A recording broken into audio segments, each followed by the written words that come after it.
Wow. So many things I'm reminded of my dad about. You know, you might not get all of these, but I'll rattle through some of them. They're here. When I grunt to myself in the morning as I'm moving around.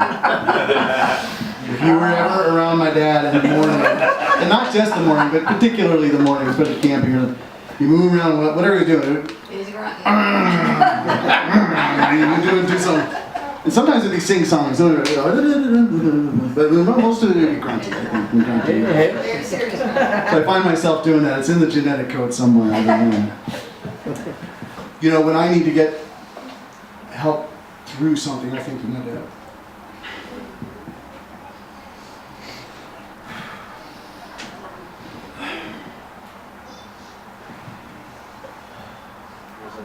Many times, he just told me, "This too shall pass."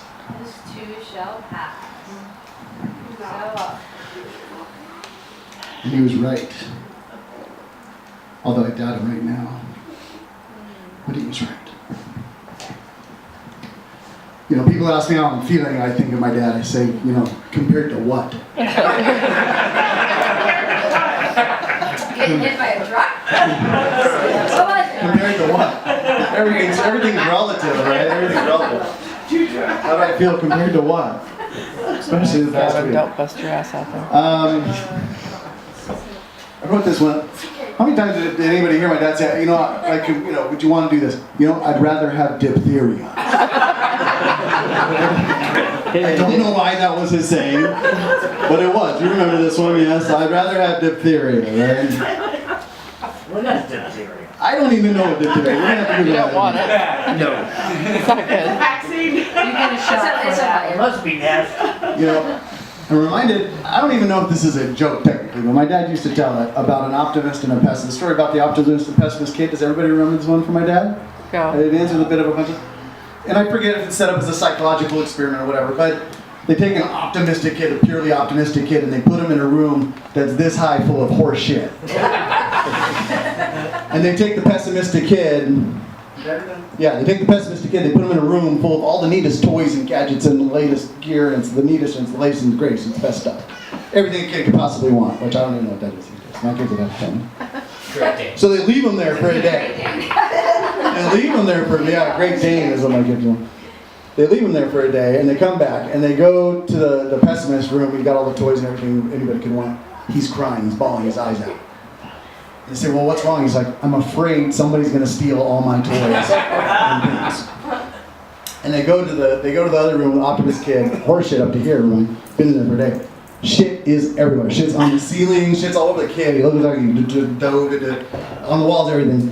They ask you, what are you doing? He says, with all this horse shit, there has to be a pony in here somewhere.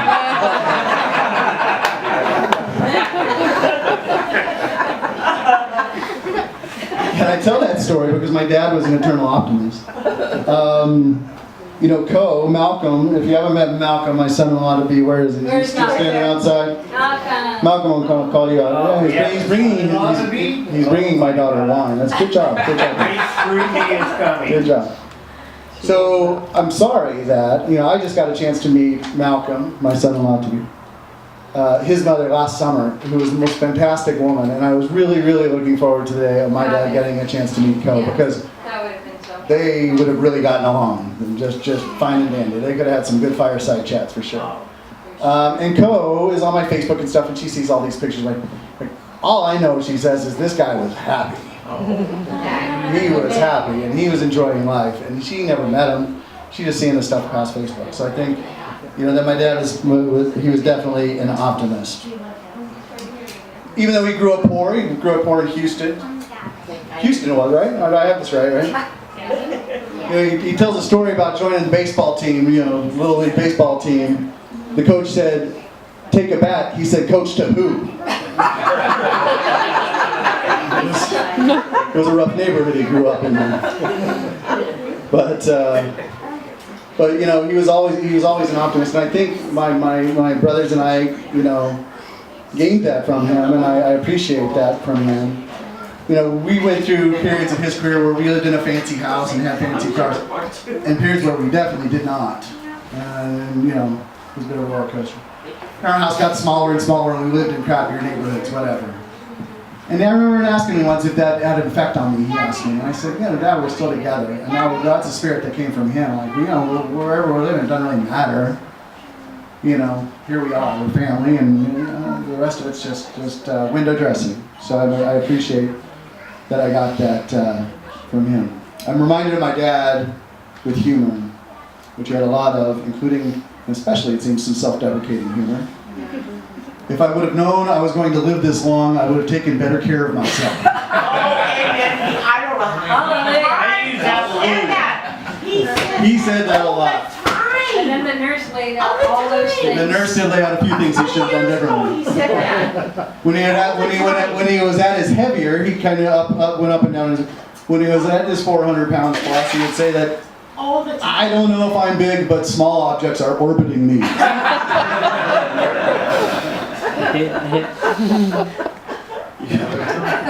Remember that one? This is a hand, this is a foot. That's playing cards. This isn't a hand, there's a foot, right? Now, I'm tempted, another thing that I'm reminded of my dad with is politics, and Linda alluded to a little bit. I'm tempted here to put in some Trump jokes. Oh, come on. I never heard of her. He is a joke. But I don't want to use this venue to denigrate Trump supporters. And for the Trump supporters in the room, sorry. denigrate is when you talk down to people. Just so you know.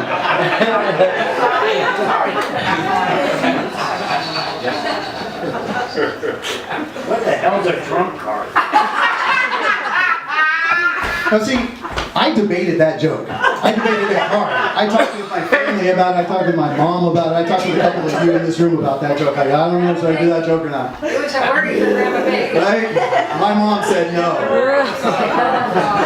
But here's why I kept the joke in the thing, is that my dad, one of the traits I loved about him, is that he could have some heated, over email sometimes, over Facebook sometimes, in person sometimes, especially if drinking was going on, some heated political disagreements with many of the people in this room. Yep. Right? And other people that aren't pictured here, right? And very emotionally charged arguments. And then end it with telling you how much he loved you and how much you meant to him and how much he missed you when you weren't around and all of those things at the same time, when that was a beautiful thing, I think.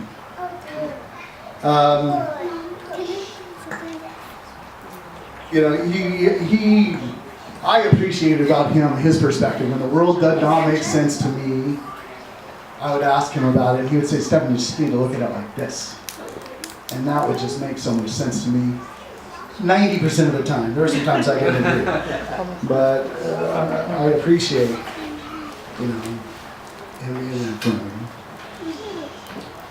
But what reminds me most about my dad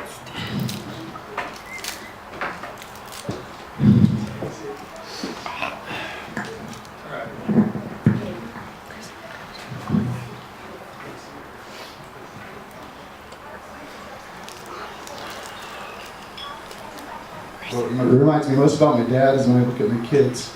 I feel the love for them that I know he had for me.